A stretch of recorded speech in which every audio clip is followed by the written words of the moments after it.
Hello, Cho. Let's see the question. A device X is connected to a AC source V is equals to V naught sin omega t. तो X को connect किया गया the और एक ही device okay variation of voltage current and power in one cycle is shown in following graph. ये आपको graph यहाँ पे नजर आ रहा है. ये A है, ये B है और ये ग्राफ कौन सा आपका it is what C. So identify the device X. आपको डिवाइस X को आइडेंटिफाई करना है. तो let's see the key concept of this question. The key concept of this question, the AC circuit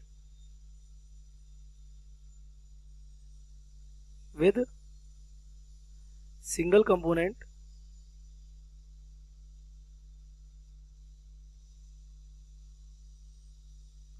will be resistor और capacitor और inductor. यही होंगे okay.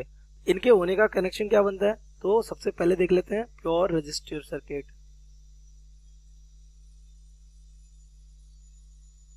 तो इसमें क्या कहता है current end voltage remain in same phase. कैसे फेज में रहते हैं? सेम फेज में रहते हैं. अब बात कर लेते हैं किसकी, दूसरे की. दूसरा कौन सा है? Pure inductive sorry pure capacitive. इसमें क्या होता है, इसमें वोल्टेज लैग्स किसको? करंट को. यानी करंट लीड करता है कितना? By a phase of pi by 2 simply. और अगर हम यहाँ पे तीसरा देखें प्योर इंडक्टिव, तो प्योर इंडक्टिव सर्किट में क्या होता है? Voltage leads current by pi by 2 phase simply. तो अगर अपने ग्राफ को देखें तो पहचानने की कोशिश करते हैं इसको. सबसे पहले ये दोनों की क्या है, कंप्लीट करते हैं अपनी साइकिल कितने में? Completes V and I completes their cycle in 2 pi phase. कितने 2 pi phase में अपनी साइकिल क्या कर देंगे? कंप्लीट कर देंगे. तो देखो अपने इस ग्राफ को ध्यान से देखिए. इसमें आपका यहाँ से स्टार्ट हो रहा है और ये कितना एंगल है? 2 pi. तो वो ग्राफ्स कौन से हैं जो 0 से स्टार्ट हो गए 2 pi खत्म हो रहे हैं? तो एक तो आपका ये है B, एक आपका कौन सा है? ये नहीं है, ये वाला ग्राफ डॉटेड वाला, ये डॉटेड ग्राफ C. तो B और C में से कोई क्या होगा? आपका वोल्टेज और करंट होगा. तो हमें गिवन है, गिवन क्या है? V इज इक्वल टू कितना है? V not sine omega T. तो अगर हम ओमेगा टी को 0 रख दें जो कि यहाँ से दिख रहा है, तो ओमेगा टी को 0 दिखने पर रखने पर हमारा V कितना आ जाएगा? 0.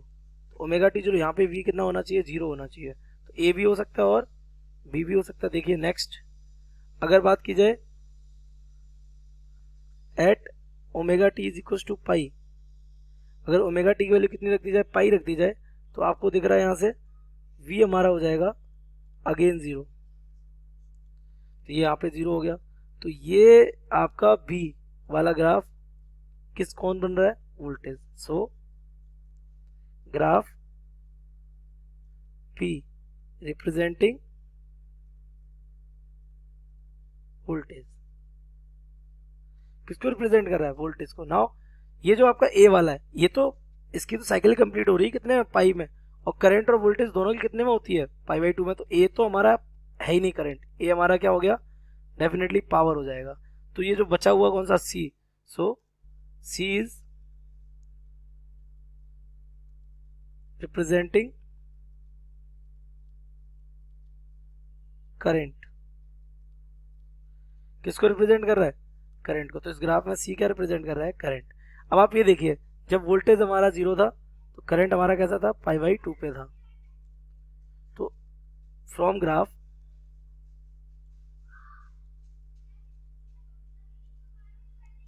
it is obvious क्या ऑब्वियस है?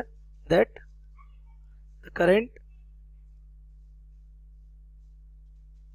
Is leading voltage. वोल्टेज क्या कर रहा है? लीड कर रहा है कितने से? By π/2 phase difference. Phase difference of π/2 से क्या कर रहा है? लीड कर रहा है। कौन? करंट किसको? वोल्टेज को। अब अपने की कॉन्सेप्ट को देखिए, किस में करंट लीड करता है? तो वोल्टेज लैग्स यानी करंट लीड किस में? प्योर कैपेसिटिव में। So it is in pure capacitive circuit.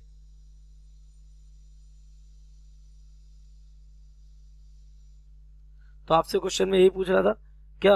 Identify the device X. So the connected device X is capacitor. आपका क्या है? कैपेसिटर है। So I hope you have understood it well. Best of luck.